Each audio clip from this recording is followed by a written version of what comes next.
بعد ما عملت الفيديو اللي فات اللي عملته عن ميراكلس شفت حلقات كتيرة منه عشان اعمل الفيديو ده، وبصراحة بعد ما شفت الحلقات دي طلعت بنتيجة تانية غريبة، وهي انه مارينيت اسوأ شخصية في المسلسل، والكتابة هي السبب. انا عارف انه كلام غريب، الشخص اللي بيحاول يهزم الشرير طول المسلسل هو اسوأ شخصية، بس ده اللي انا وناس كتيرة حاسين. شايفين في مشكلة كبيرة في كتابة ميراكلس انا ما كنتش ملاحظها، والسبب ببساطة هو انه في وقت طويل جدا ما بين الموسم والتاني، واللي بيخليك تنسى حاجات حصلت زمان أو تفاصيل يمكن ما تفتكرهاش. ولكن وأنا بعمل الفيديو ده وبعد ما عملته خدت بالي من مشاكل واضحة في الكتابة، وحتى في ناس كتير جدا بتقول كده وبتتكلم عن مشاكل كتيرة في الكتابة. حاجات زي مثلا إن الشخصيات بتتغير آرائها بسرعة، بتتغير أفكارها بسرعة، وبتتغير أهدافها بسرعة. وخلينا نقول إنه أكبر وأوضح واحدة هو إنه قد إيه هوكموث شخص غبي. انا اسف بس دي الحقيقة. الراجل اخد وقت مش طبيعي عشان يحقق هدفه، وخصوصا انه كان معاه ناس اذكياء واقوياء زي ليلى وناتالي اللي كان ممكن يستفيد بيهم باكتر من طريقة،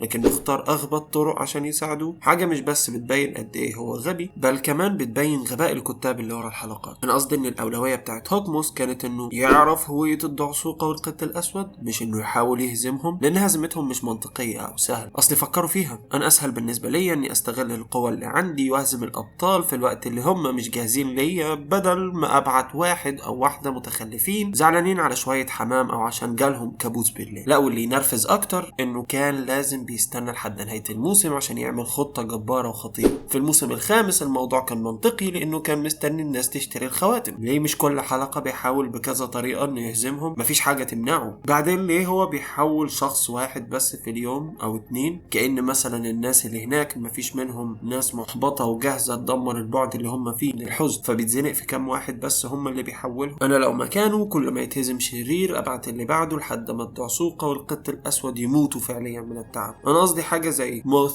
الأحمر أو غيرها من الحلقات اللي كانت بتقفل الموسم. ليه مش بتحصل كل شوية؟ ليه هو بيرتاح وبيتراجع كأن مثلا مفيش ناس عندها طاقة سلبية في مدينة باريس كلها؟ ده غير إنه مش مبدع في القدرات، بيبعت ناس بقدرات تافهة كل مرة. أبسط حاجة فيليكس استخدم ميراكلس الفراشة أقوى وأحسن مليار مرة من ناتالي وهوكموس في حلقة واحدة بس. قدر يخلي الدعسوقة نفسها تعطل وما تعرفش تستخدم تعويذة الحظ بتاعتها، واللي بصراحة لازم يتعمل لها النيرف أو تضعيف. مش منطقي أكون شرير عندي قدرات مش طبيعية واتهزم بمراية أو حلق لعبة شبه الحقيقة. أنا فاهم إنها جزء من المسلسل، لكن في سبب ليه الألعاب مش بتتصمم سهل. لازم هتلاقي الصعوبة بتزيد وأسلحتك الحالية ضعيفة قدام الأعداء، فتضطر تطور نفسك أو أسلحتك، لأن لو كانت سهلة هتكون مملة. واحدة من الأسباب اللي بتخلي سبايدر مان واحد من أحسن الشخصيات في الكوميكس هي إنه هو شخصية قوية جدا، تتهزم وتنطحن وتقوم تقاوم وتقاتل تاني. لكن انه شخص يتحول لشرير ويدمر باريس كلها، وبعدها الدعسوقة تيجي تستخدم مشبك غسيل وتهزم بيه الشرير ده، وبعدها ترمي المشبك ده لفوق في الهواء فتطلع منه آلاف الدعاسيق.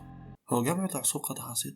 المهم، وبعدها ترجع كل حاجة زي ما كانت. ده كده بالظبط كأن ما حصلش فعليا أي حاجة خالص، صفر. كأن الإزاحة فعليا صفر، لأنك رجعت لنفس النقطة زي ما بدأ. وعشان كده الحلقات الأخيرة من كل موسم تكون مثيرة للاهتمام، لأن نتيجتها بتبقى خطة ذكية بهدف ذكي، وغالبا الهدف بيتحقق. بدل ما يعمل كده في معظم الحلقات، لا، بياخد وقت طويل جدا معظم المسلسل يحول ناس ويقنعهم يعملوا ده عشان. بالرغم من إنه إحنا شفنا في فيلم ميراكلس بتاع نتفليكس إنه هوكموس كان أقوى بكتير، هو أصلا يعتبر هزمهم بنفسه. ودي حاجة أنا مستغرب إزاي هو ما حاولش يهزمهم بنفسه، أو بإنه يدي الأكومة لنفسه. هو بدها لنفسه كم مرة، بس ليه ما حاولش أكتر من كده؟ هو عنده دافع أقوى من كل الناس، ليه ما يستخدموش؟ أكيد مش هيتحول كل حلقة، لكن على الأقل 5 إلى 6 مرات في الموسم الواحد، زي ما بيعمل مع أي كلب معدي في الشارع هو بيديله القدرة. حاجة كمان، السفر عبر الزمن موجود في عالمهم، إزاي هو ما استغلوش؟ أنا قصدي هوكموس اللي في المستقبل استغل الموضوع، ليه هو ما عملش زيه؟ ليه ما راحش الوقت ما كان المعلم فوه هو الحارس واخد منه الصندوق؟ انا عارف ان ده هيبوظ المسلسل وبلا بلا بلا، بس على الاقل يجيبوه بيعمل كده وبيفشل لاي سبب يخترعوه الكتاب، لان اللي اخدناه مش احسن من كده كتير. اوكي، بس ده مش بيفسر ليه انت قلت انه مارينيت اسوأ شخصية في المسلسل. وانا مش قلت مليار مرة قبل كده مش عايز حد يقاطعني وانا بسجل؟ ايوه، ولكن انت بقالك كتير بتتكلم عن هوكموث وما اتكلمتش عن الدعسوقة، وعنوان الفيديو كده مش هيكون منطقي. والفيديو ساعتها هيفشل. اوكي، اولا انا كنت هتكلم عنها دلوقتي، ثانيا لانه فعلا غبي ورافع ضغطي من كتر الغباء اللي فيه. الجوكر اللي ما عندوش ربع اللي عنده بيمثل خطر حقيقي اكتر من الشخص المتخلف اللي عنده مخ قد حجم مخ البرغوثة اوكي، كت. الحقيقة مشكلة الكتابة بتأثر على كل حاجة، ومنها مارينيت. شايفين مارينيت شخص غير مسؤول بالمرة، بل كمان قد تكون أخطر من حد زي هوكموس مثلا. في حلقات كتير بتتصرف فيها مارينيت بشكل غلط خالص يخليها ما تنفعش تكون حامل ميراكلوس، ناهيك عن انها تكون الحارس. مثلا تصرفها في الحلقة اللي بتظهر فيها ليلى لما تحولت وقالت لإدريان انه ليلى كدابة. حتى إدريان استغرب من تصرفها، ويمكن ده يكون اصلا واحد من الاسباب اللي خلى ليلى تكون الشرير الجاي. معرفش اوصف اللي هي عملته ده بايه، بس ده مش تصرف بطل خارق، بل حتى مش تصرف شخص كويس. يعني حتى إدريان هو اللي بيوقف مارينيت من انها تروح تفضح كذب ليلى قدام الناس. حاجة غريبة بالنسبة لي أكتر هو أن الدعسوقة في ناس كتير تعرف هويتها. مثلا لحد دلوقتي آليا وكاغامي وفيليكس عارفين، ماكس عارفة كل الشخصيات لأنها بتشوف كل حاجة من بوابتها الزمنية، لوكا نفس الحكاية بسبب ميراكلوس التعبان، ومعاهم دلوقتي ناتالي. أنا قصدي إذا كل دول عارفين، مين مش عارف؟ إدريان وليلى، كل الناس دي عارفة هوية الدعسوقة وحارس الميراكلوس، وده دليل على واحد عدم حذرها، اتنين فكرة إنها عرضت كل الناس دي للخطر. مثلا هوكموس عرف انه لوكا يعرف هوية الاتنين، وعشان كده لوكا اضطر انه يسافر بعيد عشان ما يعرضش حياتهم وحياة اهله للخطر. المشكلة الحقيقية هنا مش انها غلطت كل الاغلاط دي، انها عدت من غير اي عواقب حقيقية. حاجة لازم تتصلح في الكتابة، وهي انها كل مرة تغلط غلطة لازم يكون في عواقب غير قابلة للاصلاح بسهولة، مش بمجرد الدعسوقة ميراكلس ترجع كل حاجة زي ما كانت. يعني مثلا حد زي إدريان بطل المسلسل الثاني محدش يعرف هويته نهائيا، حتى الدعسوقة، بالرغم من ان هي المفروض الحارس. هو أكتر التزاما منها بالموضوع، عمره ما عرض حياة حد تاني الخطر بأنه يكشف هويته ليه، وكمان عمره ما تصرف بطريقة متهورة غير يمكن كام حلقة كده وهو بيستخدم القططية. وهو في القصة الشخص المسؤول أكتر، فبالتالي الأدوار كانت المفروض تتعكس، هو يبقى معاه ميراكلوس الدعسوقة وهي معاها القط الأسود. بل حتى آليا هتكون شخصية أحسن كدعسوقة من مارينيت. حتى الاختيار بتاع المعلم فو كان على أساس إنها أنقذت حياته، بس مين هيسيب راجل عجوز يموت وهو ممكن ينقذه؟ مفيش اي مبرر لكل ده غير ان الكاتب عايز كده، ودي اسوأ حاجة ممكن تعملها في كتابة اي حاجة في الدنيا. اصل لما كل حاجة ما يكونش ليها تفسير غير الصدفة او بالغلط او ما خدش باله، مفيش اي حاجة ليها معنى. علشان اديكم مثال لبطل خارق من سن صغير بس اختياره كان منطقي،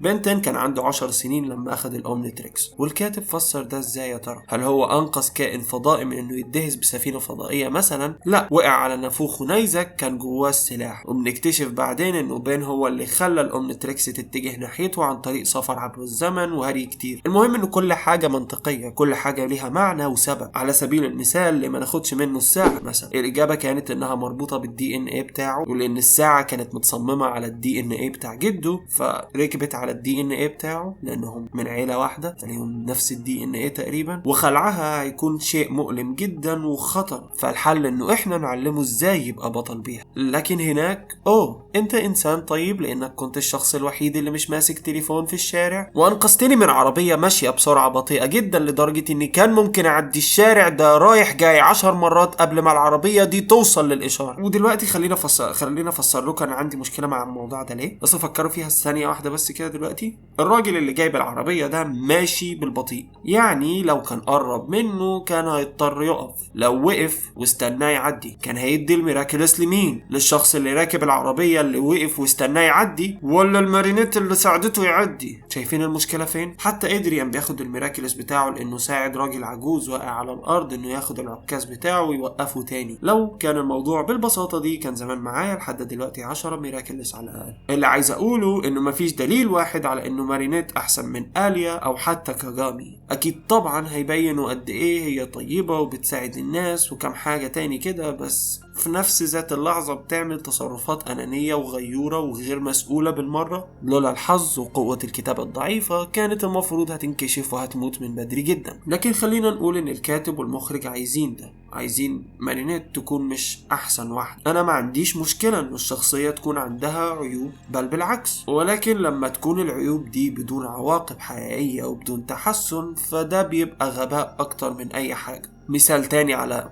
غباء الكتابة، في الحلقة الأخيرة من الموسم الخامس بتقاتل هوكموس لوحدها عشان بلا بلا بلا بلا بلا بلا، ولا سبب مقنع يخلي القط الأسود أو إدريان إنه ما يشاركش في القتال الأخير. بل على العكس، لما واحد منهم يتهزم والتاني يقاتل بقوتين عشان يهزمه لوحده، ده شيء صادم وأقوى من إنه إدريان ما يقاتلش في الحلقة الأخيرة. وصح بمناسبة ده، إحنا طول الحلقات مركزين مع مارينيت مارينيت مارينيت وسايبين الراجل اللي أبوه هو شرير المسلسل بيظهر في نص الحلقة جملة أو اتنين أو تعليق أو اتنين، ولكن مش بنركز عليه معظم الوقت. محتاجين دليل اكتر من انه المقدمة بمارينيت بس، من غير ما ادريان يكون ليه حتى اللاين فيها. بالرغم من انه، واسمعوا دي، قصته مثيرة للاهتمام اكتر منها بكتير. ابوه هو الشرير، امه ميتة، هو بطل خارق والوجه الرسمي لكل منتجات جابرييل، يعرف اهم الناس في باريس، ولو فقد السيطرة على قدرته ممكن يدمر البعد اللي هو فيه بالكامل. ازاي مركزين معاها هي وهي اكبر مشاكلها ادريان؟ وادريان عنده كل الحاجات دي يتعامل معاها، حاجات تخلق ملايين التفاعلات والحلقات والدراما. احنا لو ركزنا بس على علاقة ابو بي وفكرة التحكم والحماية المفرطة، ده كان هيكون احسن من ملكة الحياة المثالية. كل الشخصيات عندهم حاجات مثيرة للاهتمام تتغير فيها وبنشوفها طول المسلسل، اللي هي كل مشكلتها في الحياة هي ادريان. بعد التفكير شوية، كل الناس قصصهم مثيرة للاهتمام اكتر منها، وده محبط لان الاكيد انه كان في مليون طريقة تخلي بيها الشخصية بتاعتها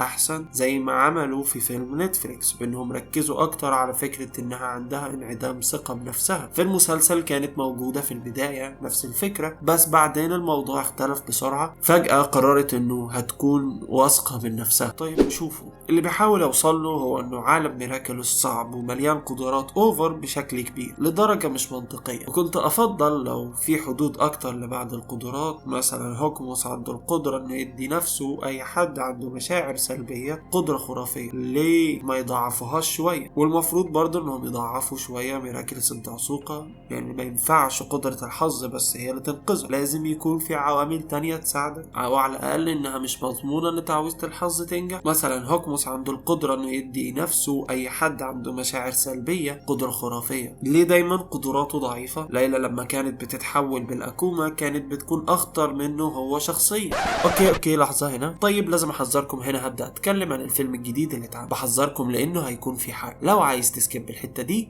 روح للوقت ده. فتخيل لما تستخدم ليلى ميراكلس الفراشة لحظة واحدة، انت مش محتاج تتخيل، ده اللي حصل في فيلم لندن. استخدمت الأكوما وحولت نفسها وقدرت تعرف هوية الدعسوقة أكتر من مرة عن طريق السفر عبر الزمن، ونجحت في تحقيق أمنيتها أكتر من مرة. لولا إنهم غشوا بقدرة ماكس وتعويذة الحظ ما كانتش هتتهزم. ده كان أقوى بمليار مرة من إنك تحول واحد زعلان عشان شوية حمام. أنت اللي عندك الهدف، أنت اللي عايز الأمنية. مشاعر الغضب والرغبة أكبر بمليار مرة من أي حد تاني. ممكن تحول الناس التانية عشان تبعد عنك الشبهات، لكن أنت نفسك اللي لازم تعمل المهمة بنفسك. وإذا كنت عايز تعرف رأيي في الفيلم، وهو بصراحة ممل، وبنقضي معظم الفيلم جوه البيضة المدورة بتاعت ماكس. حاجة كانت مضايقاني في الفيلم برضو هو قد ايه في تكرار للمشاهد وتكرار للحظات معينة. بس حاجة عجبتني لو اتخذت في الاتجاه الصح، الكذبة اللي كتبتها الدعسوقة على العالم في موضوع هوكموس، هو انه ما كانش جابرييل. ولو في حاجة هتدمر المسلسل بجد هو انه يعدي الموضوع ده بدون عواقب ضخمة تؤدي الى مشكلة حقيقية غير قابلة للإصلاح بسهولة، لان لو في حد ما ينفعش يكذب فهو المفروض هي.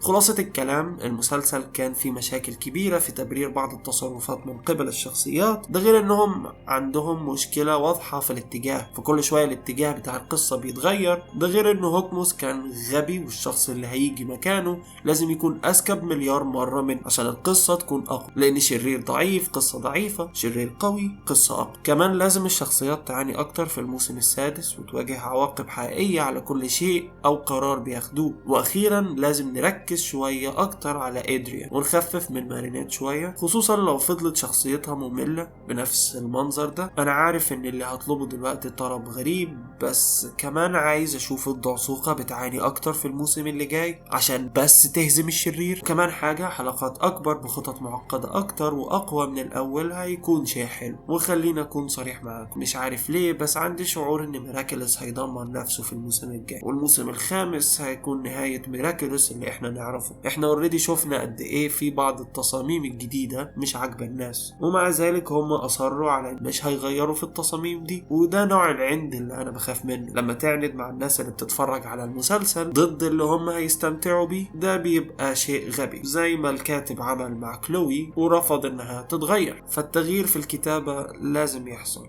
وإلا فعلا هيكون الموسم الخامس هو آخر موسم لينا في ميراكلس. وأنا بجد بتمنى إن ده ما يحصلش في وقت فيه كل المسلسلات مش بتكمل أكتر من موسمين وبتنتهي بنهاية مش كاملة. ميراكلس هو حاليا الوحيد اللي لسه موجود من فترة زمنية طويلة، واحتمال يكمل لفترة زمنية أطول لو ما خلوهوش ممل بالكتابة الرخيصة. بالمناسبة، هل شايف فعلا إن مارينيت شخصية مش مسؤولة كفاية إنها تكون حاملة لميراكلس الدعسوقة ولا لأ؟ وهل برضو شايف ان هوكموس شخص غبي ولا لا؟